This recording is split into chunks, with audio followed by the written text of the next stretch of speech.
Hello बच्चों, आशा करते हैं कि आप लोग बेहतर होंगे। आज के क्लास में हम लोग जानेंगे ऊर्जा के स्रोत। इससे पहले ऊर्जा के स्रोत के बारे में हमने आपको समझाया था। इसमें बहुत से कुछ टॉपिक्स के बारे में पहले ही हमने बता रखा है कि ऊर्जा क्या होती है, ऊर्जा की आवश्यकता क्या होती है, ऊर्जा के उत्तम स्रोत के लक्षण क्या होते हैं, और फिर इसमें बताया था ईंधन क्या होती है। इससे पहले वाले वीडियो में आप देखेंगे, आपको ये सारी चीज़ें मिल जाएंगी। और इसके बाद आपको हमने बताया था कि ऊर्जा के स्रोत क्या क्या होते हैं, जैसे पारंपरिक स्रोत क्या होता है, वैकल्पिक या गैर पारंपरिक स्रोत क्या होते हैं। फिर इसके बाद हमने बताया था आपको कि जीवाश्म ईंधन क्या होता है, जीवाश्म ईंधन कहाँ से, ये कैसे बनता है, जीवाश्म ईंधन जलाने पर उत्पन्न प्रदूषण से क्या हानियाँ होती हैं और कैसे प्रदूषण इनसे होता है, इसके बारे में आपको काफ़ी बेहतर तरीके से समझाया गया है। फिर अगली टॉपिक आपको इसमें बताई गई है, जीवाश्म ईंधन से उत्पन्न प्रदूषण को कम करने के क्या उपाय होते हैं, हम किस उपाय को करके इन प्रकार के प्रदूषणों को दूर कर सकते हैं। और इसके बाद हमने आपको बताया था इसमें कि तापीय विद्युत संयंत्र क्या होते हैं और जल विद्युत संयंत्र क्या होता है, जल विद्युत संयंत्र से लाभ क्या होता है और इससे क्या हानियाँ होती हैं। इसके फिगर के बारे में भी हमने आपको समझाया था कि किस प्रकार से ये कार्य करता है और किस प्रकार से जल विद्युत संयंत्र को बनाया जाता है, स्थापित किया जाता है, हम कैसे इससे वर्क कर सकते हैं। तो यहाँ तक आपको पहले समझा दिया गया था। आज हम इसी से रिलेटेड टॉपिक आगे बताएंगे। आइए हम देखते हैं कि इसके बाद वाली टॉपिक क्या है। तो आज हम देखेंगे इसमें ऊर्जा के पारंपरिक स्रोत के उपयोग के लिए प्रौद्योगिकी में सुधार। जो प्रौद्योगिकी है इसमें क्या क्या सुधार किए गए हैं, क्या क्या चेंजिंग की गई है, क्या क्या बदलाव किए गए हैं, इसके बारे में आज के इस टॉपिक में हम लोग जानेंगे। तो सबसे पहले इसमें बताया जा रहा है जैव मात्रा क्या होती है, जिसको हम बायोमास के नाम से जानते हैं। कृषि व जंतु अपशिष्ट जिन्हें ईंधन के रूप में उपयोग किया जाता है, जैसे लकड़ी, गोबर, सूखे तने, पत्ते आदि। ये जो हम अनेक प्रकार के जानवरों से और पौधों से, जानवरों से जो गोबर प्राप्त होता है और पौधों से जो लकड़ी प्राप्त होती है, या पौधों के जो सूखे हुए तने होते हैं या उनसे झड़ने वाले पत्ते आदि होते हैं, हम इन्हीं से बायोमास बनाते हैं। इन्हीं को हम जैव मात्रा के नाम से जानते हैं। जैसे लकड़ी के बारे में बताया जा रहा है, लकड़ी जैव मात्रा का एक रूप है जिसे लंबे समय से ईंधन के रूप में प्रयोग किया जाता है। आप अपने घरों में देखेंगे, अगर आज के डेट में हम गैस पर, एलपीजी पर, लिक्विड पेट्रोलियम गैस के ऊपर डिपेंड हो चुके हैं, बट आज से कुछ वर्ष पहले अगर हम जाकर के देखें तो हमारे घरों में इन्हीं लकड़ियों का प्रयोग होता था, इन्हीं को ईंधन के रूप में इस्तेमाल किया जाता था और इन्हीं के द्वारा भोजन बनाने का कार्य हुआ करता था। लेकिन वैज्ञानिक तकनीकी और उनकी गणनाओं के आधार पर यह भी हमें पता चला कि हमें इनसे बहुत हानियाँ होती हैं। तो क्या हानियाँ होती हैं ये देखते हैं। हानियाँ: जलने पर बहुत अधिक धुआं उत्पन्न करती हैं। जो लकड़ी होती है, जो गोबर के कंडे होते हैं, जिन्हें हम सुखाकर इस्तेमाल करते हैं, इन्हें आप देखेंगे, इन्हें जलाने पर अत्यधिक मात्रा में धुआं उत्पन्न होता है, धूम्र उत्पन्न होते हैं। अधिक ऊष्मा न देना, इनमें से धुआं अधिक निकलता है और इनमें से ऊष्मा बहुत कम निकलती है, इसलिए इनका उपयोग काफ़ी बेहतर नहीं माना गया। अतः उपकरणों की तकनीकी में सुधार करके, जो उपकरण थे, जो यंत्र थे, इनमें सुधार करके परंपरागत ऊर्जा स्रोत की दक्षता बढ़ाई जा सकती है। जो भी हम तकनीकी प्रयोग कर रहे थे उनमें कुछ सुधार किया जाए, उसमें गुणवत्ता में अच्छी गुणवत्ता वाले लाए जाएं, उनमें गुणवत्ताओं में अच्छा परिवर्तन किया जाए। परिवर्तन करके परंपरागत ऊर्जा की दक्षता को हम बढ़ा सकते हैं। जैसे लकड़ी से चारकोल बनाना। जो लकड़ी होती है यदि इससे हम चारकोल बना लें, ऐसा कर सकते हैं, कोयले की तरह से इस्तेमाल करना। चारकोल क्या होता है? लकड़ी की वायु की सीमित आपूर्ति में जलाने से, लकड़ी को वायु की सीमित मात्रा में, सीमित आपूर्ति में यदि हम उसे जला दें तो उसमें उपस्थित जल तथा वाष्पशील पदार्थ बाहर निकल जाते हैं और अवशेष के रूप में चारकोल प्राप्त होता है, जिसको हम लकड़ी के चारकोल के नाम से जानते हैं। यहाँ लकड़ी है, हम लकड़ी को वायु मीन्स दैट ऑक्सीजन O2 की सीमित मात्रा में उसको बर्न करते हैं, मीन्स दैट जलाते हैं। तो जलाने के बाद जो हमें अवशेष प्राप्त होता है उसको हम चारकोल के नाम से जानते हैं। ये हमारा चारकोल है, इसे आप देख सकते हैं। इस तरह से हम चारकोल प्राप्त कर सकते हैं। चारकोल लकड़ी से बेहतर ईंधन है। जो चारकोल होता है मीन्स दैट कह सकते हैं शॉर्ट में कोयला। जो कोयला होता है ये लकड़ी से बेहतर ईंधन होता है। अब बट क्यों लकड़ी से बेहतर ईंधन इसको हम मानते हैं? पहला इसका रीजन है कि बिना ज्वाला के जलता है। जब ये बर्न करता है, जलता है, तो इसमें ज्वाला कम निकलती है, या कह सकते हैं कि न के बराबर होती है। अपेक्षाकृत बहुत कम धुआं निकलता है या कम धुआं निकलता है। इसको जलाने पर, जब हम इसे जलाते हैं चारकोल को, याद रखें जब हम चारकोल को जलाते हैं तो इसमें से धुआं बहुत कम निकलता है। ऊष्मा उत्पन्न करने की क्षमता अधिक होती है। इनमें जो ऊष्मा उत्पन्न होती है, जो हीट होती है, खास करके भोजन को पकाने के लिए, अन्य किसी भी कार्य को ऐसे पकाने और बनाने आदि के लिए हमें अधिक ऊष्मा की ही आवश्यकता होती है। और जब ऊष्मा ही अधिक नहीं प्राप्त होगी तो बाकी सारे ईंधन वो हमें कार्य में अच्छे नहीं माने जाएंगे। तो ऊष्मा उत्पन्न करने की क्षमता इसकी बढ़ जाती है लकड़ी की तुलना में चारकोल की। इसलिए चारकोल जो होता है लकड़ी की तुलना में बेहतर ईंधन माना जाता है। गोबर के उपले जैव मात्रा का एक रूप, परंतु ईंधन के रूप में प्रयोग करने में कई हानियां हैं। इनसे जो गोबर के उपले होते हैं, जो गोबर के कंडे होते हैं, इनका भी उपयोग ईंधन के रूप में करते हैं, बट इनसे भी कुछ हमें हानियां होती हैं। वो हानियां क्या हैं? बहुत अधिक धुआं उत्पन्न करना। इनसे भी हमें अधिक से अधिक मात्रा में धुआं ही मिलता है। पूरी तरह दहन होने के कारण राख बन जाना। इनका पूर्ण रूप से दहन हो जाता है, पूरी ये बर्न कर जाते हैं, जल जाते हैं और राख में चेंज हो जाते हैं। और ऐसा कह सकते हैं कि इनका कोई विशेष अवशेष नहीं बनता, पूरा जलकर खत्म हो जाते हैं। परंतु तकनीकी सहायता से गोबर का उपयोग गोबर गैस संयंत्र में होकर एक सस्ता व उत्तम ईंधन बन जाता है। अगर हम बात करें कि गोबर गैस की, गोबर गैस आप देखे होंगे कि आपके गांव में या शहरों में भी कुछ जहां पर स्थान पाए जाते हैं, लोग एक टैंक सा बना करके उसमें गोबर को डाल करके उससे गैस बना करके गोबर गैस एक सिस्टम के द्वारा प्राप्त करते हैं, जिससे हम अपने घरों में पाइपलाइन के द्वारा गैस को एकत्र करके उसके द्वारा भोजन बनाने का या ईंधन, उस ईंधन का भोजन सामग्री में भोजन पकाने में करते हैं। बायोगैस क्या है?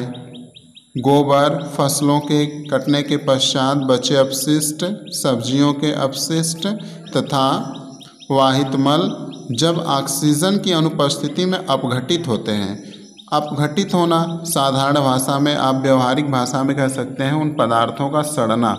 अपघटित होते हैं तो बायोगैस का निर्माण होता है। आप अपने गांव में देखेंगे कि जहां पर कचरा होता है, उन कचरे की जगहों पर अधिक दिनों पर अगर आप देखें तो उनमें सड़न चालू हो जाती है। उस सड़न को ही हम बायोलॉजिकल नेम में अपघटन कहते हैं, क्योंकि उनमें छोटे छोटे जीवाणु और बैक्टीरिया, मतलब बैक्टीरिया, वायरस, फंगस आदि पाए जाते हैं, जो कि उसको छोटे छोटे पार्ट में अपघटित करके एक रूप से दूसरे रूप में उसको चेंज कर दिया करते हैं।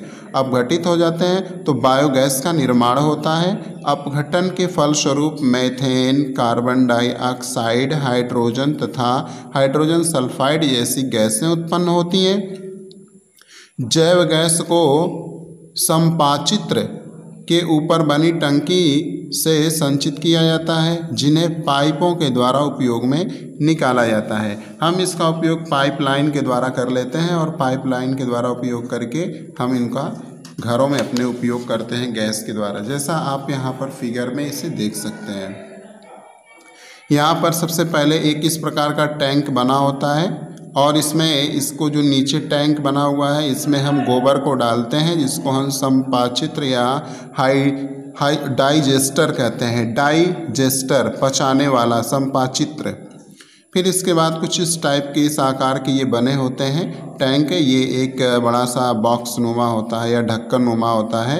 ये ढक्कन नुमा इस पर लगा होता है और इसके अंदर से बीच में से एक ऐसे पाइप निकली होती है, गैस निर्गम होती है। हम यहाँ से गोबर को डालते हैं और इधर से निर्गम टंकी होती है, जो गैस, जो वेस्ट पदार्थ होता है, जिनकी गैस बनने के बाद भी कुछ पदार्थ ऐसे होते हैं जो बच जाते हैं, वो इधर से निर्गम टंकी के द्वारा बाहर निकल जाया करते हैं। तो आपने इसको देखा कि हम बायोगैस का कैसे उपयोग करते हैं और बायोगैस से क्या क्या बेनिफिट्स होता है, क्या लाभ होता है, इसके बारे में अब हम आपको बताएंगे। बायोगैस के लाभ, क्या इससे लाभ होता है, क्या फ़ायदे होते हैं। जैव गैस एक उत्तम ईंधन है क्योंकि इसमें 75% तक मीथेन गैस होती है। इसमें 75% तक मीथेन गैस की मात्रा पाई जाती है। इसकी वजह से हम इसे एक उत्तम ईंधन के नाम से जानते हैं। धुआं उत्पन्न किए बिना जलती है। इसमें किसी भी प्रकार का धुआं नहीं उत्पन्न होता है और बिना धुएं को उत्पन्न किए बिना ही बर्न करती है, जलती है। इसलिए इसको हम उत्तम ईंधन मानते हैं।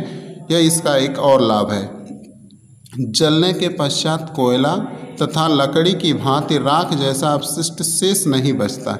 जैसे हम गोबर को जलाते हैं, लकड़ी को जलाते हैं, कोयले को भी यहाँ तक जब जलाते हैं तो उनमें से कुछ न कुछ राख जैसे अवशेष हमें प्राप्त होते हैं।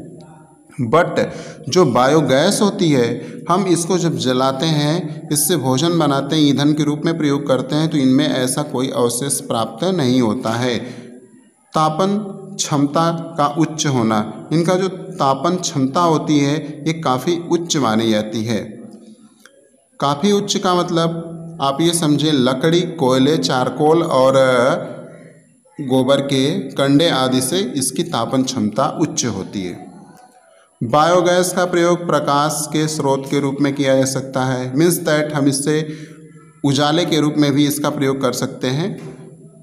संयंत्र में शेष बची स्लरी से नाइट्रोजन तथा फास्फोरस प्रचुर मात्रा में होते हैं, जो कि उत्तम खाद के रूप में काम आती है। जो यहाँ पर अभी आपको बताया गया है, निर्गम टैंक के द्वारा जो कुछ भी यहाँ पर वेस्ट पदार्थ के रूप में बाहर निकलता है, इसके द्वारा ये जो पदार्थ बाहर निकलते हैं, इसी को बताया जा रहा है कि संयंत्र से शेष बची स्लरी से में नाइट्रोजन तथा फास्फोरस प्रचुर मात्रा में होते हैं, जो कि उत्तम खाद के रूप में काम आती है। अब इसके बाद जो है, हम इसके खाद्य के रूप में भी अपने खेतों में प्रयोग में ला सकते हैं। अपशिष्ट पदार्थों के निपटारे का सुरक्षित उपाय, जो अपशिष्ट पदार्थ होते हैं इसको निपटाने का एक बेटर उपाय हमें मिल जाता है इसके द्वारा। अब इसके बाद है पवन ऊर्जा। वाइंड एनर्जी क्या होती है, इसके बारे में हम लोग जानेंगे कि वायु में कैसी ऊर्जा होती है, वायु की ऊर्जा क्या होती है, इसमें किस टाइप की ऊर्जा पाई जाती है। सूर्य विकिरणों द्वारा भूखंडों तथा जलाशयों के असमान गर्म होने के कारण वायु की गति उत्पन्न होती है तथा पवनों का प्रवाह होता है। सूर्य विकिरणों से भूखंडों तथा जलाशयों के असमान गर्म होने से पृथ्वी की सतह गर्म होती है। सूर्य की किरणों से जल या जलाशय या तालाब में जो जल होता है वे, या सागरों के जल या झीलों के जो जल होते हैं, सूर्य की किरणों की वजह से गर्म होते हैं। और जब गर्म होते हैं तो वो जलवाष्प बनता है और जलवाष्प जो है ऊपर की ओर उठती है और उसकी ऊपर उठने में जो गति पाई जाती है, उसकी गति की वजह से ही हवाएं बहती हैं और तीव्र हवाएं चलती हैं। और हम इन्हीं को पवनों को प्रवाह कहते हैं। यही हमारे पवनों का प्रवाह होता है। पवनों की गतिज ऊर्जा का उपयोग पवन चक्की द्वारा निम्न कार्यों में किया जाता है। वाइंड मिल होती है, वाइंड मिल के द्वारा हम जो है कुछ कार्य कर लेते हैं। यहाँ पर उस कार्य का वर्णन आपको दिया गया है, आप देख सकते हैं। जल को कुओं से सींचने में, जल जो होता है हम कुओं से सींचने में। फिर दूसरा है अनाज चक्कियों को चलाने में, अनाज चक्की या कह सकते हैं आटा पीसने की चक्की या कुछ अन्य प्रकार की चक्कियों में भी हम इसका प्रयोग कर सकते हैं इस वाइंड मिल का। टरबाइन को घुमाने में, जिससे जनित्र द्वारा विद्युत उत्पन्न की जा सकती है। हम इसका उपयोग जो है कि विद्युत उत्पादन में भी करते हैं। जैसा कि बताया जाता है, जो डेनमार्क है वह पवनों का देश माना जाता है, वहाँ पर हमेशा तीव्र हवाएं चलती हैं, वहाँ पर वाइंड मिल अधिक लगाए जाते हैं, विद्युत संयंत्र अधिक स्थापित किए गए हैं पवन चक्की के द्वारा, वहाँ पर अधिक से अधिक मात्रा में विद्युत उत्पादन कर लिया जाता है। परंतु एकल पवन चक्की से बहुत कम उत्पादन होता है। केवल हम सोचे एक पवन चक्की लगा करके कुछ कार्य कर लें तो वह बहुत कम हो पाता है, इसलिए बहुत सारी पवन चक्कियों को एक साथ स्थापित किया जाता है और यह स्थान पवन ऊर्जा फार्म कहलाता है। हम ऐसे जगहों को पवन ऊर्जा फार्म के नाम से जानते हैं। अब इसके बाद जो है हम इसमें जानते हैं आगे, पवन चक्की को चलाने हेतु गति 15 से 20 किलोमीटर प्रति घंटा होनी चाहिए। जो हम वाइंड मिल चलाते हैं उसको चलाने के लिए जो वायु होती है उसकी जो मोशन गति होती है 15 से 20 किलोमीटर प्रति घंटा होनी आवश्यक है। यदि उससे काफ़ी कम पाई जाएगी तो ये वाइंड मिल अच्छे प्रकार से कार्य नहीं करेंगे। आगे पवन ऊर्जा के लाभ। ये जो पवन ऊर्जा है इससे क्या क्या लाभ होता है इसके बारे में। तो पहले है पर्यावरण हितैषी, ये पर्यावरणीय हितैषी है। दूसरा नवीकरणीय ऊर्जा का उत्तम स्रोत, नई प्रकार की ऊर्जा का एक बेहतर स्रोत है। विद्युत ऊर्जा उत्पन्न करने में बार बार खर्चा या लागत न होना, इससे बनाने में बार बार हमें लागत नहीं देनी पड़ती है। पवन ऊर्जा की सीमाएं, इसकी कुछ लिमिट्स पाई जाती हैं। वो क्या लिमिट हैं? पवन ऊर्जा फार्म के लिए अत्यधिक भूमि क्षेत्र की आवश्यकता, इसके लिए थोड़ा अधिक से अधिक भूमि क्षेत्र की ज़रूरत होती है। और दूसरी है लगातार 15 से 20 किलोमीटर प्रति घंटा पवन गति आपूर्ति। यदि हम उससे ऊर्जा प्राप्त करना चाहते हैं तो इसमें उस क्षेत्र में वायु की जो गति होती है वह 15 से 20 किलोमीटर पर आवर के हिसाब से होनी चाहिए। अत्यधिक प्रारंभिक लागत होना, जो प्रारंभ में जो हम इन्वेस्ट करते हैं, लागत देते हैं, उसमें खर्च करते हैं, वो थोड़ा अधिक होता है। पवन चक्की में ब्लेड्स की प्रबंधन लागत अधिक होना, जो हम उसमें ब्लेड्स लगाते हैं, जो जैसे पंखे की जो पत्ती होती है उसकी लागत कुछ ज़्यादा होती है। और वही क्वालिटी, अलग अलग क्वालिटीज़ होती हैं, अलग अलग मेटल से बनते हैं, जिसके वजह से उनके लागत अलग अलग होते हैं। डेनमार्क को पवनों का देश कहते हैं। जैसे कि हमने पीछे भी रिपीट किया था कि डेनमार्क जो है इसे पवनों का देश कहा जाता है। भारत का पवन ऊर्जा द्वारा विद्युत उत्पन्न करने में 5वां स्थान है। हमारा जो देश है यह जो ऊर्जा उत्पन्न करता है, विद्युत जो उत्पन्न करता है पवन के द्वारा, इसमें 5वां स्थान आता है। तमिलनाडु से कन्याकुमारी के निकट भारत का विशालतम पवन ऊर्जा फार्म स्थापित किया गया है, जो 380 मेगावाट विद्युत उत्पन्न करता है। ये काफ़ी इम्पोर्टेंस क्वेश्चन है आपके लिए। आगे है वैकल्पिक या कह सकते हैं गैर परंपरागत ऊर्जा के स्रोत। गैर परंपरागत ऊर्जा के स्रोत क्या होते हैं इसके बारे में हमने पीछे बताया था और पुनः एक बार फिर से देखिए इसको। प्रौद्योगिकी में उन्नति के साथ साथ ही ऊर्जा की मांग में दिन प्रतिदिन वृद्धि है, अतः ऊर्जा के वैकल्पिक स्रोतों की आवश्यकता होती है। कुछ ऐसे ऊर्जा के स्रोत बनाए जाएं जिससे हम नई नई एनर्जी प्राप्त कर सकते हैं और कम स्थानों में कम खर्च में नए तरीके की ऊर्जा हम प्राप्त कर सकते हैं। ये हमारे गैर परंपरागत ऊर्जा के स्रोतों में गिने जाते हैं। कारण जीवाश्म ईंधन सीमित मात्रा में उपलब्ध है। जो जीवाश्म ईंधन है ये कुछ सीमित मात्रा में पाए जाते हैं। यदि वर्तमान दर से हम इनका उपयोग करते रहें तो शीघ्र समाप्त हो जाएंगे। ये जल्द ही जीवाश्म ईंधन खत्म हो जाएंगे यदि हम इसी प्रकार से इनका उपयोग करते रहे तो। जीवाश्म ईंधनों पर निर्भरता को कम करने हेतु, जिससे कि वे लंबे समय तक चल सकें, हमें जीवाश्म ईंधनों पर निर्भरता को कम करना होगा ताकि हम इनको अधिक से अधिक दिनों तक चला सकें और हमारी अधिक से अधिक पीढ़ियां इसका लाभ ले सकें। पर्यावरण को बचाने व प्रदूषण दर को कम करने हेतु, इन्वायरमेंट को सेफ रखने के लिए और पॉल्यूशन रेट को कम करने के लिए भी हम इसका यूज़ करते हैं। सौर ऊर्जा, सोलर एनर्जी क्या होती है, इसके बारे में अगली टॉपिक है आपकी सोलर एनर्जी। सूर्य ऊर्जा का एक प्रमुख स्रोत है। जो सन है, जो सूर्य है, यह ऊर्जा का एक प्रमुख स्रोत है। सूर्य से प्राप्त ऊर्जा को सौर ऊर्जा कहते हैं। सूर्य से जो हमें ऊर्जा प्राप्त होती है, जो एनर्जी प्राप्त होती है, उसे हम सौर ऊर्जा के नाम से जानते हैं। सौर स्थिरांक जो होता है 1.4 किलो जूल प्रति सेकेंड मीटर स्क्वायर और 1.4 किलोवाट पर मीटर स्क्वायर होती है। पृथ्वी के सतह पर प्रति वर्ग मीटर क्षेत्रफल पर 1 सेकेंड में आने वाली सौर ऊर्जा को सौर स्थिरांक कहते हैं। यहाँ पर सौर स्थिरांक की डिफिनेशन भी स्पष्ट की गई है कि पृथ्वी के सतह पर प्रति वर्ग मीटर क्षेत्रफल में 1 वर्ग मीटर अर्थात उसकी लंबाई भी 1 मीटर होनी चाहिए, चौड़ाई भी 1 मीटर होनी चाहिए। 1 मीटर और 1 मीटर इतने के क्षेत्रफल से 1 सेकेंड में जितनी ऊर्जा उत्पन्न होती है, इसमें जितनी ऊर्जा आती है, उसको हम सौर स्थिरांक के नाम से जानते हैं। इसका वैल्यू 1.4 किलोवाट पर मीटर स्क्वायर होती है।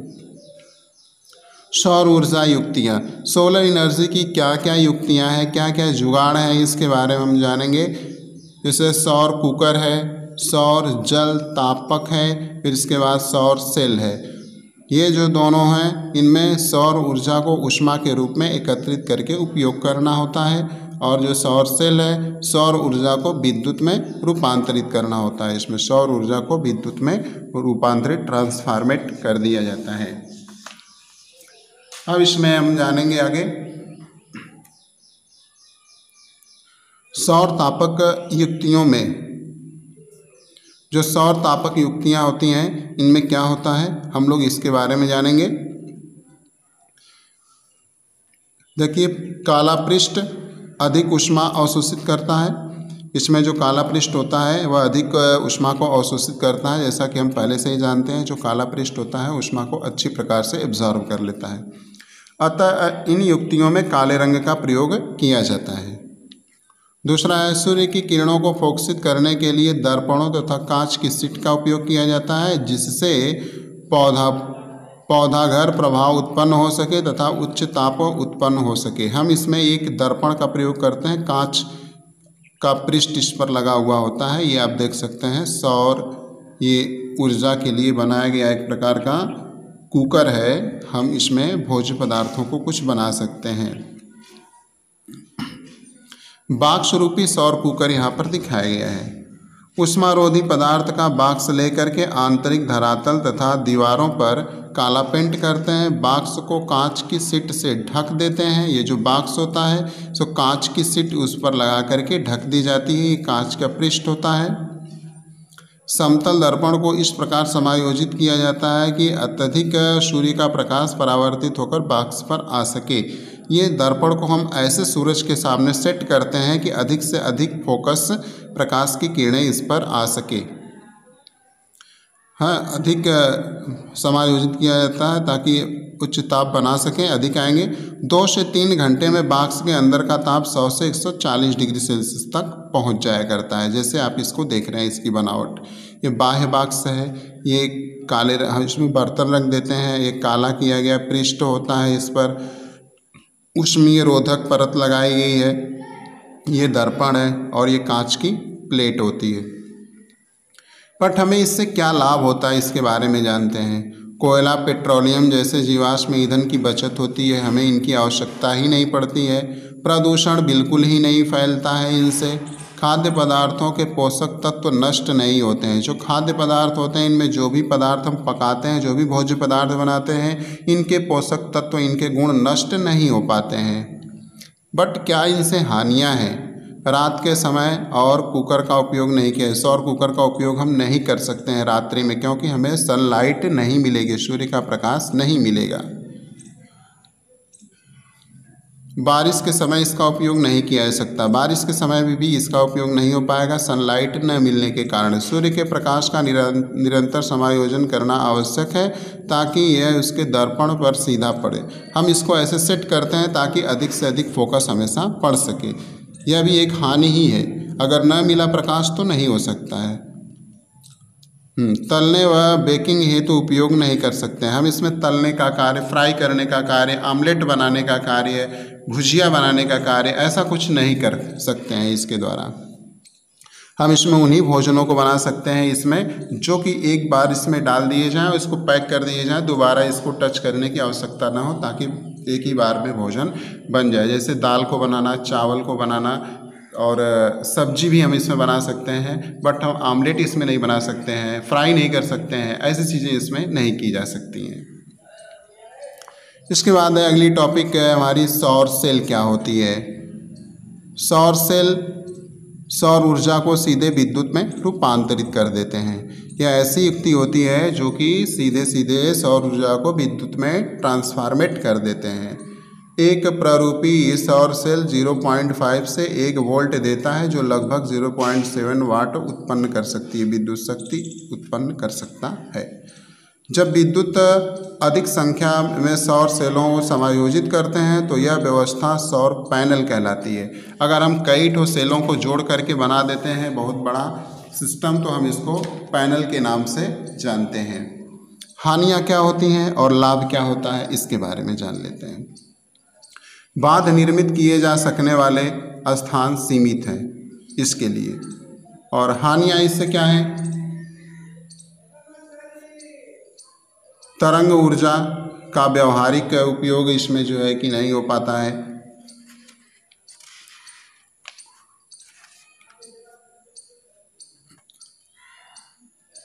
व्यवहारिक उपयोग वहीं संभव है जहां तरंगे अत्यंत प्रबल हों, और हानियाँ महासागरीय तापीय ऊर्जा का दक्षतापूर्ण व्यवहारिक दोहन अत्यंत कठिन है। ये तीन के तीन प्रकार के जो है हानियाँ आपको बताई गई हैं। अब इसके बाद हम इसमें जानेंगे कि भूतापीय एनर्जी क्या होती है। भूतापीय एनर्जी को जानने के लिए आप इसका नेक्स्ट वीडियो देख सकते हैं, जिसमें आपको इससे आगे की चीज़ें बताई गई हैं। वीडियो वॉचिंग करने के लिए थैंक्स। यदि आपको ये वीडियो पसंद आया हो तो इसे प्लीज़ लाइक, शेयर और सब्सक्राइब करना न भूलें।